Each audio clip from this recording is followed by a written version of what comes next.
Welcome back, you beautiful faces. I'm PommyInOz, and it's finally here.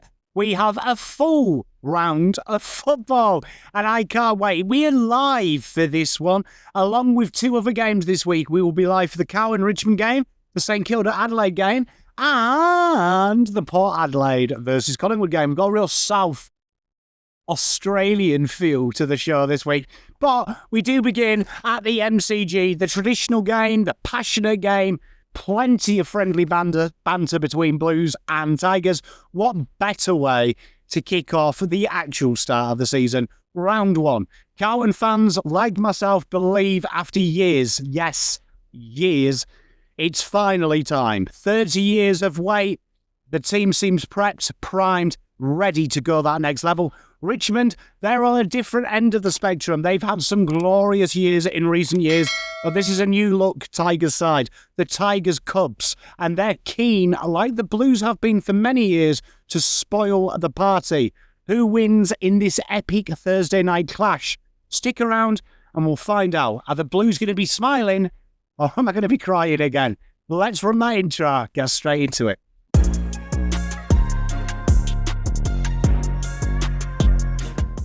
So the match context of this game, this isn't just any fixture. This is the round one clash, the blockbuster traditional season opener. For Carlton, it's time to put back the clock and forget about Richmond being the dominant side in Melbourne. It's the Blues time, and it's time to really cement their finals credentials. After 2 consecutive years in the top 8, it's now time to prove that they're a Premiership side. 30 years since the last Premiership side, and expectations should be sky high with this Blue side. They are prime, 6th oldest list, all that experience, all them superstars. It is now, or really what it feels like it could be never for the Blues. And this is their first test against a side with Richmond who are in a new era. The Adam Uze era, the post-Dusty era, filled with exciting young talent. Plenty of questions of how that looks. Potentially 8 players will play this game with less than 10 games for the Tigers. It's a learning year, it has to be said, but that doesn't mean you go out there to lose. They want to make sure that people don't press the panic button early. You lose badly here, you know what the media like. This is a chance to really put your name in the lights and really put your head up the pulpit and say, I'm here. 2 sides with one side, everything to lose in the Blues, everything to gain for Richmond. This is one of them classic games that Carlton should win. If it's not by 40 plus, people will question it. And if you do win by 40 plus, it's only Richmond. It's about being professional and doing what Richmond did to them so many years and show that there is a gulf in class. Now let's look at the recent form. Carlton have owned the last couple of battles. A real narrow 5-point win in round 1, the 61-point demolition in round 16, and then the draw. Carlton have been undefeated in the last 3, but they have dominated Richmond this fixture for the decade. The tides have turned, the Blues have gone into the window, the Richmonds begin their new one. And the Tigers go into this game probably as firm underdogs from the outset. Richmond, though, will know that even though they had the bragging rights, Carlton always upped their performance for Richmond. And now is the time for them to do the same. The questions about the Blues have always been in the last couple of years. You ask enough questions, they run out of answers. The Blues will want to maintain their dominance in this fixture and really set a benchmark down for the season with tougher tasks to come, with all due respect for Richmond.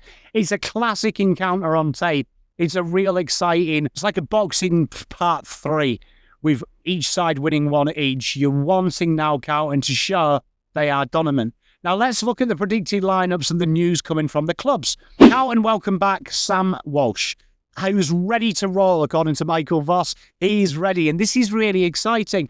And I am hoping from what we've seen with Carlton's changes in the off-season that Sam Walsh may return to the 2022 Walsh. As opposed to the 2023 Gary Ayres Walsh, the 2022 Walsh for me is the best version of Walsh.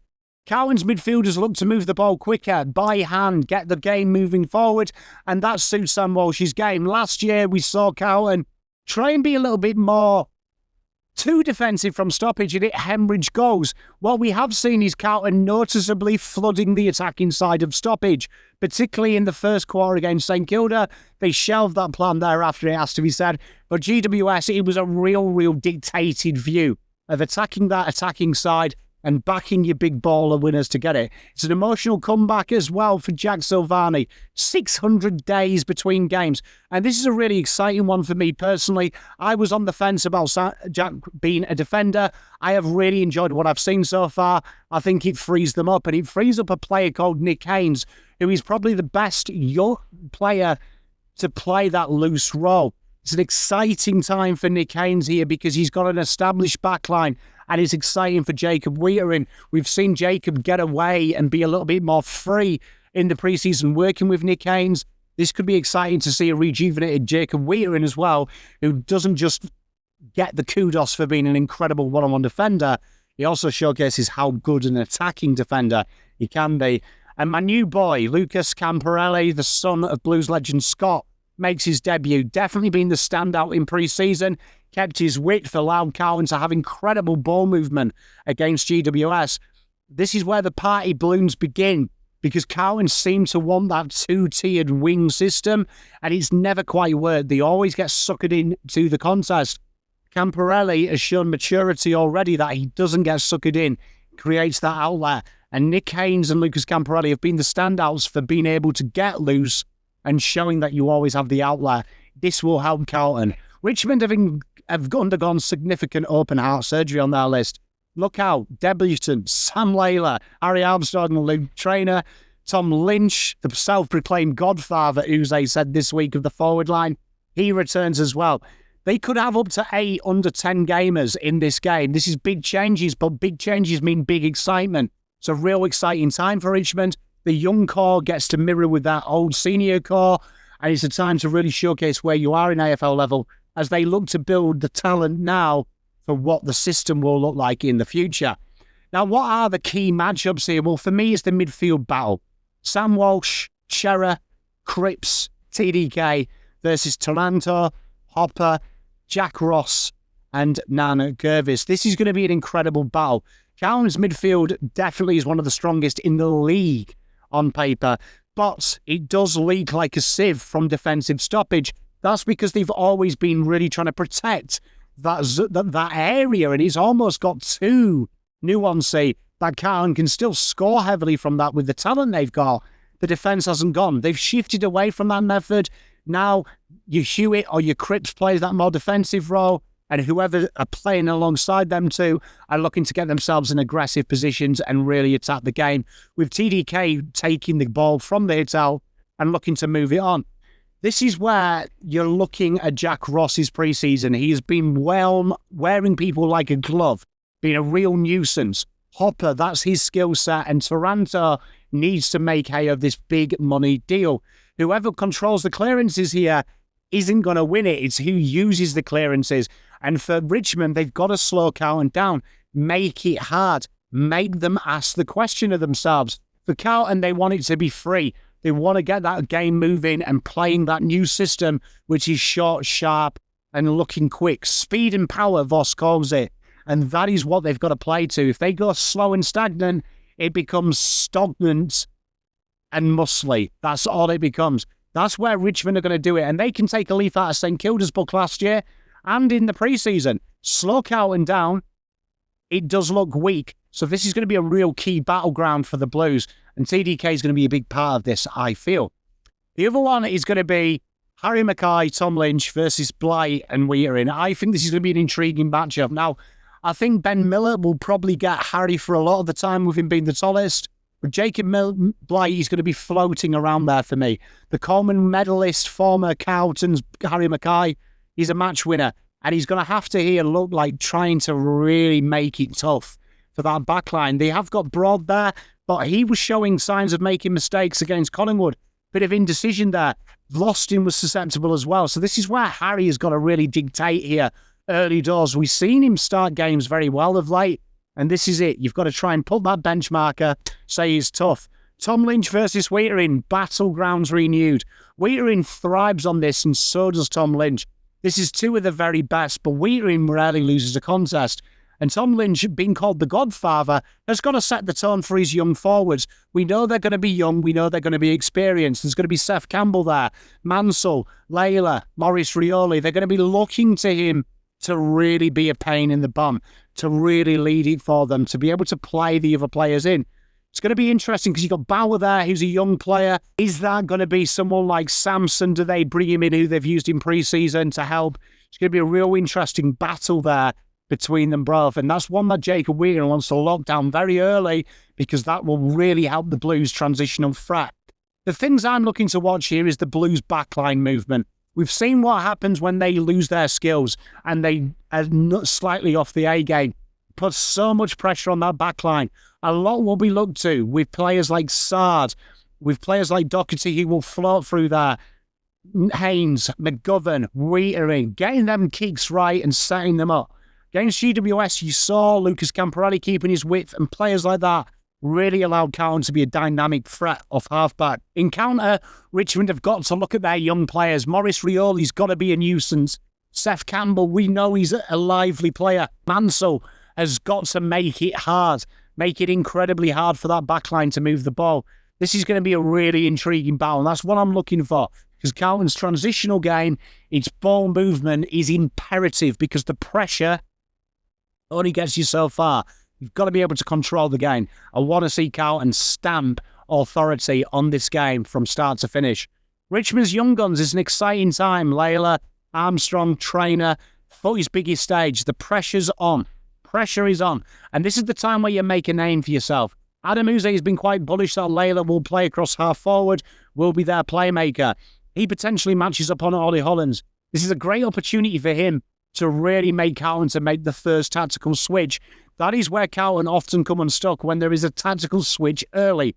Big moment for these two. And Trainer and Armstrong, they've got a lot on their plate against very established, experienced ends of the ground. This is a time that you really start showcasing you're ready for the challenge at hand. Kemp forward, yes, is happening. I'm super impressed with the portions we saw last year, or particularly this year. He could be a defender's nightmare and definitely the missing ingredient Carlton need in that final third to make it more dynamic, to make it less obvious. This is a huge test. We know Charlie Curnow here to really play that second role and say, Charlie, when you come back, I can take the weight off you and Harry. I can draw a defender. And that's what Carlton need.